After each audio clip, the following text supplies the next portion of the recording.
1460 WVOX. Stay tuned now for the Racing for Heroes radio show with host Brett Morash on 1460 WVOX. Hey, Racing for Heroes fans. We're here today on WVX 1460 AM, worldwide on VOX.com. And we are super excited today to have just some amazing guests. It's actually like not just a two-for guest today, it's a three-for guest today, which, is one of those ones where just, we're so excited to have that today. So anyway, our guests are going to be Colin Garrett, who's been on the show before. He race car driver. He's out in Sonoma Raceway this week, driving an M2 CSR. But also on is Bryan White, who's CEO of the race team, but really the 1111 Veteran Project. Bryan is a captain in the U.S. Army, specifically the Virginia National Guard, and just got demobilized. And we'll talk to him a little bit about that. And Ryan Garrett, who is just a great human being. He is the dad of Colin and Bryan, and he'll be on the show as well today talking about what it's like to be a race dad. So anyway, that's with that. You guys, are you on the phone? I know you're calling from different places. Morning, Brett. Great to hear from you. Hey, how's it going? So that's Colin, right? This is Bryan. Oh, Bryan, and Colin, are you I'm on here too. Colin, how are you doing? I'm here. Well, listen, I'm doing good, sir. How are you? I'm doing great, and I know that you are on a little bit of a time crunch because you have to get in your ride, right? Yep, I do. All right. Well, and so you're out in Sonoma Raceway today. Where is that?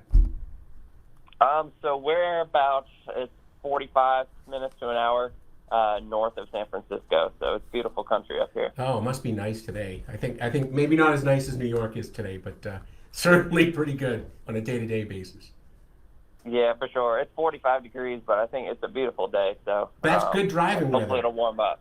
That's good driving weather, though. Yeah, no, it'll be fun. So now this is a little different than what you've been doing in the past couple of years, right? Because you were doing the NASCAR circuit, and then now you're actually doing, I think it's the TCX Championship. Is that right?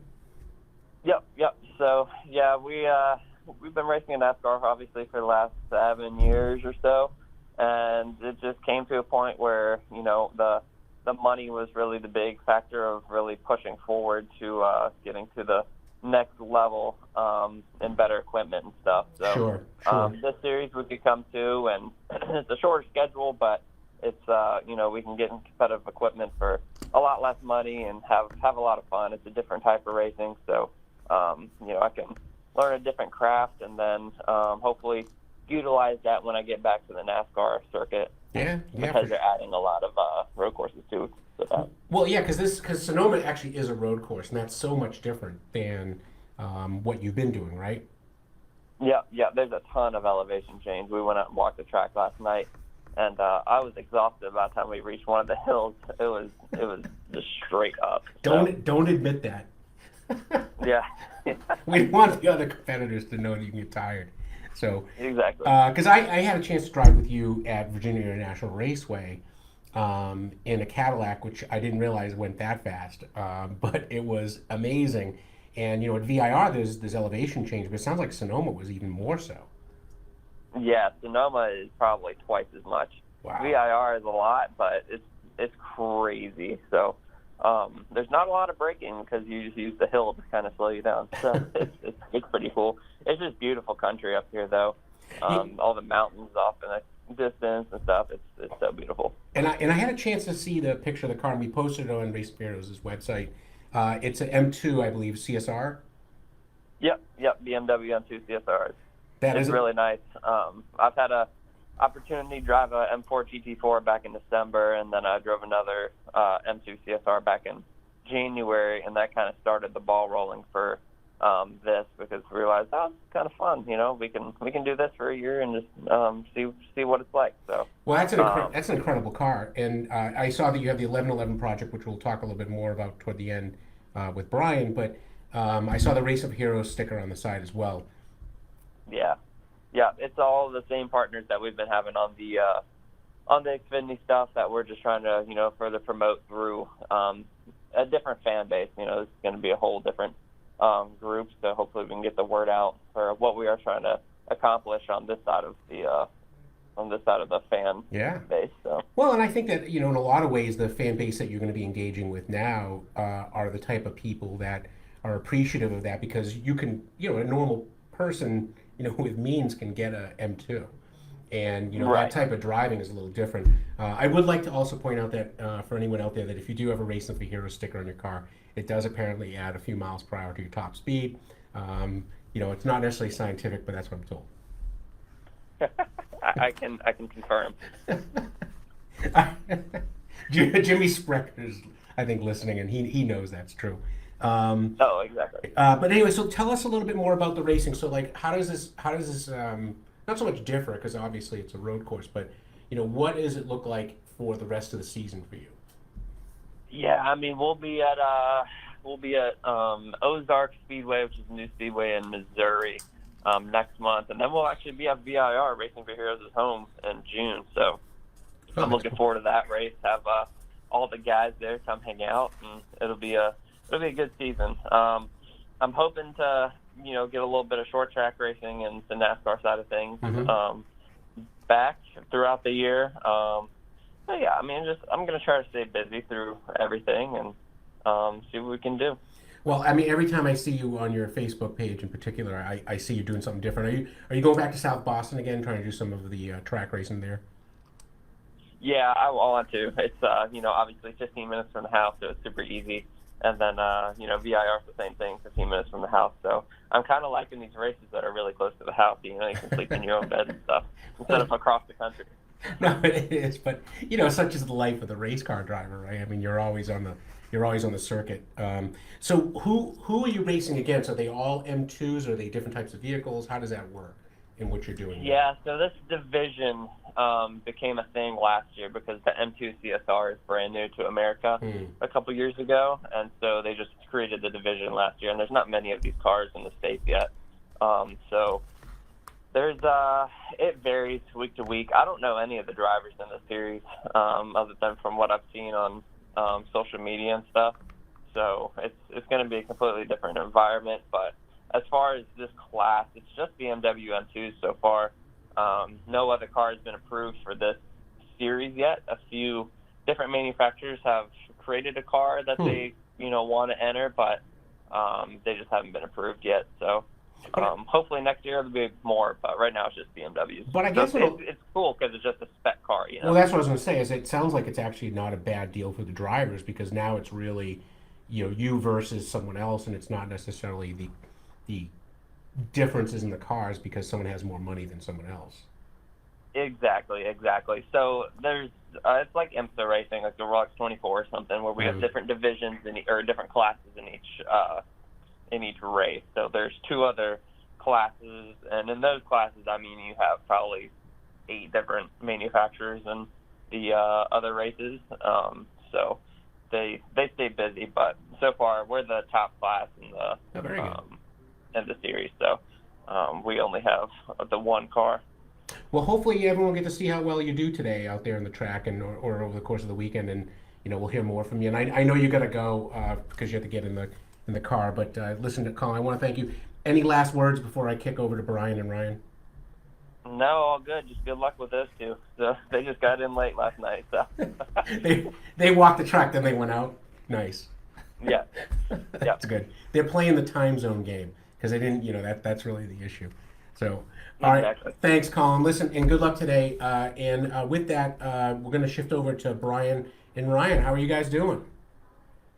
We're doing great, but much like Colin said, struggling a little bit off that late flight into San Francisco. Yeah, but you guys should be like flying high because you got Colin going out and driving this amazing car in this amazing series. Yeah, we're really looking forward to it. Hey, Brett, it's Ryan. I hadn't said hello to you yet this morning. I'm sorry, say that again? I was just saying it's Ryan. I hadn't said hello to you yet.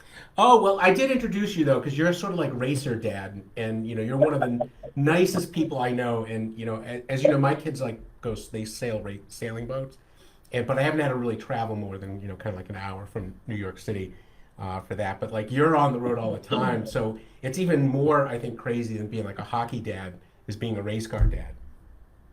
Well, it's a lot of fun. The folks that we meet at all the tracks and all the divisions, gosh, it's such a huge family. I mean, you go head to head racing, and emotions can get flared a little bit when everybody's racing at especially in NASCAR, 200 miles an hour for the same real estate. Yeah. But what great people just to be around.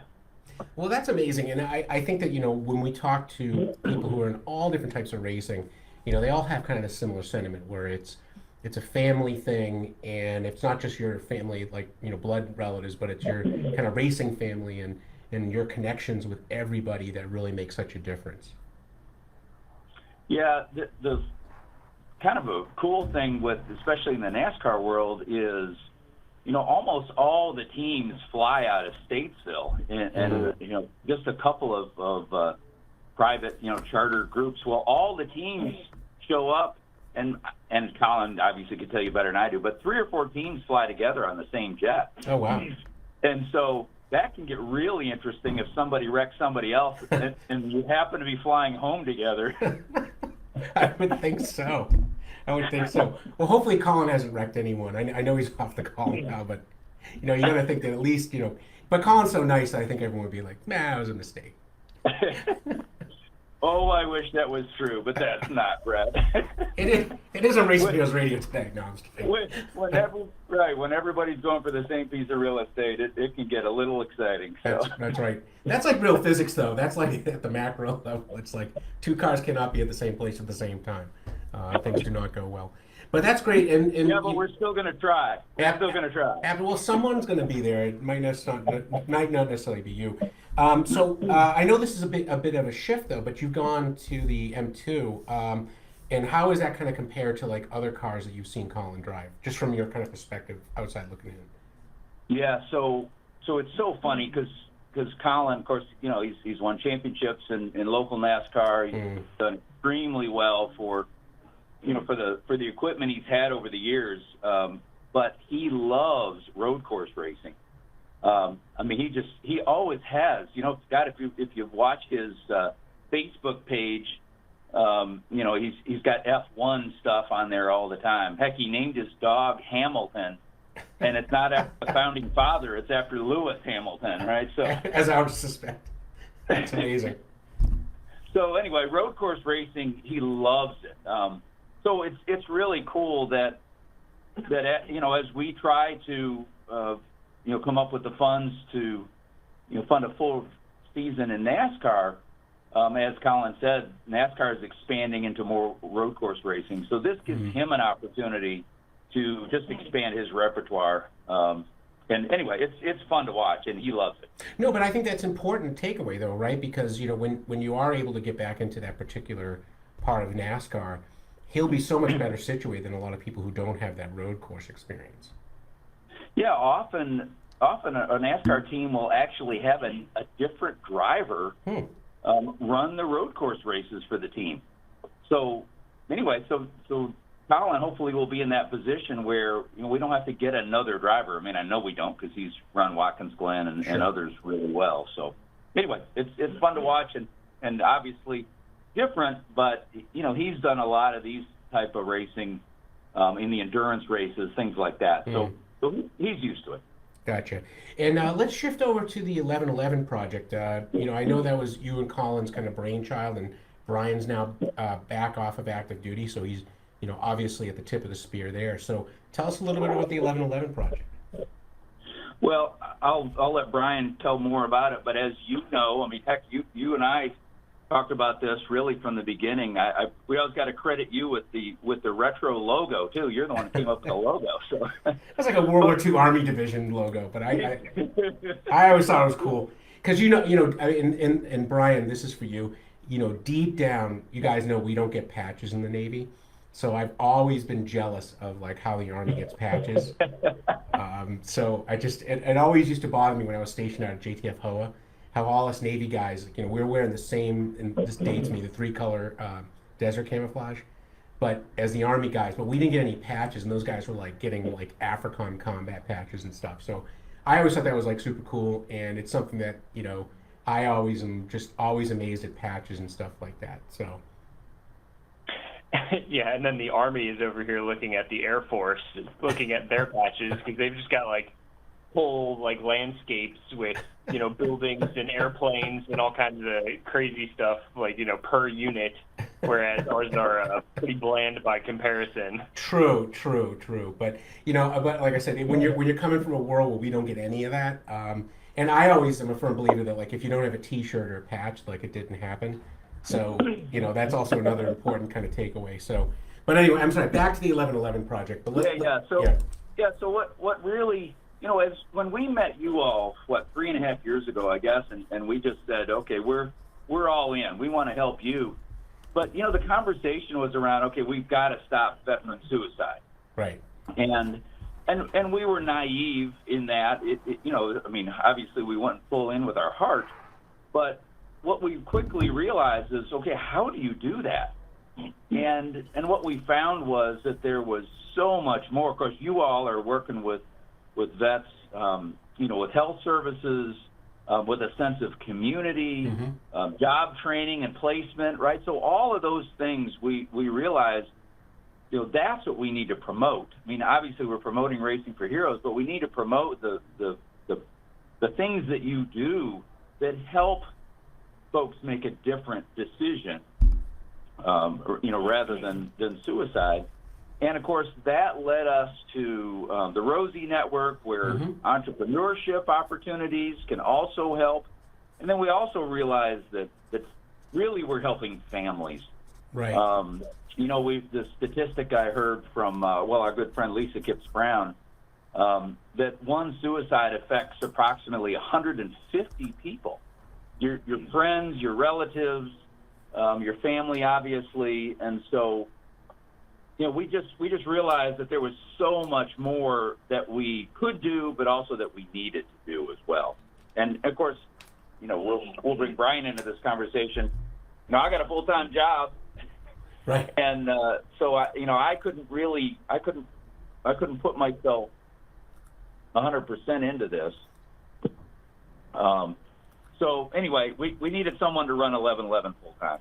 And Bryan was the perfect guy at the perfect time, because he is part of the racing family and he is a veteran himself, so he gets it and is just super inspiring. And Bryan, I mean, I know that's quite an intro, but you were like working at like some really cool active duty jobs. I mean, as an activated reservist, right?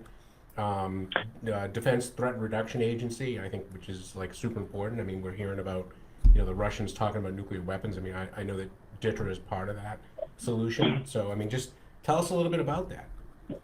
Yeah, so I got that gig after coming back from Afghanistan as a contractor doing some physical security work.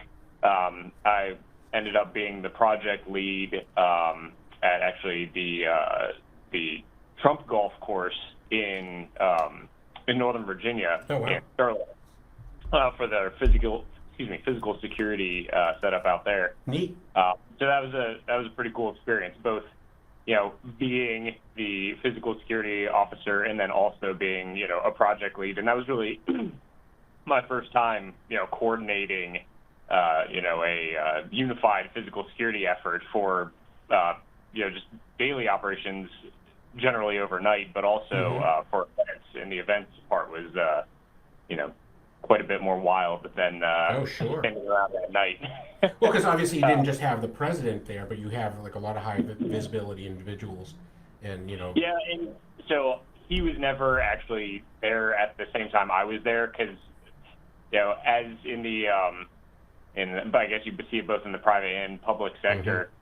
When there's a need for physical security, often companies will reach out and get that physical security. And then when whatever problem that they were trying to fix with that physical security goes away, then they will often decide that they don't need the physical security so much, so that that contract tapered off. But I digress. So I got a gig with a friend of mine that I met through that job, doing physical security with the Joint Improvised Threat Defeat Organization before it got wrapped up, or as it was getting wrapped up into DITRA. And I just met some great people over there, and they helped me go on to active duty for about 2.5 years with DITRA.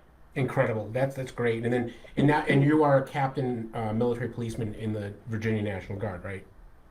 I am. Yeah. That's great. Well, and listen, I don't think everyone really realizes that there's a dual hat role there for anyone in the National Guard, where you're not only someone who's subject to federal recall, but you're there to support the governor of your state's efforts as well. Whether primarily things like weather-related events or other sorts of natural disasters, but occasionally getting called up for things like what happened in Charlotte, right?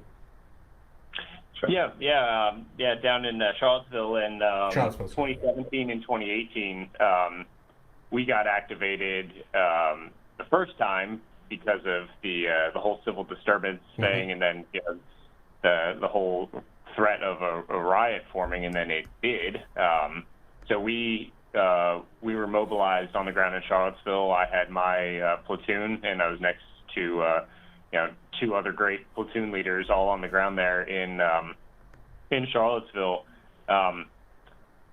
Luckily, we didn't have to actually elevate any kind of posture too much. So it was mostly, it's peacekeeping, if that works well. Right. But That's just right. talking with the public and all. So it was more presence than anything, because we got there just after that woman was very unfortunately killed. Yeah, that was a horrible situation. But yeah, so we got on the ground right after that happened, and we were there all throughout the day. And that was the first time I had any experience like that. Just it's middle of the summer, you're in full gear, both what you'd expect for the Army, like plate carrier and the like, but then also all of the riot control stuff, right? Yeah, right. Your advanced combat helmets, face shields. All of my soldiers had shields and the full leg and knee shin guards and the like, elbow guards, all that stuff. So that's a lot of gear, especially when this was like a last second mission. Like we didn't really expect this to happen, and now you're standing out in like 90-degree weather for. Right. I think we were out there for 10.5 hours, and it was a wild experience. Oh, yeah. The next year, I was in the Joint Operations Center working with state police, FBI, and some of the other local, state, and federal agencies that were on the ground there. Because I had completed my time as platoon leader, so I got to see it kind of from a different perspective, and it was a little less of a violent day, I suppose, than the one in 2017. Sure. But from that perspective, it was a good experience. Gotcha. And I real quick, because I did some research on the 229th Military Police Company.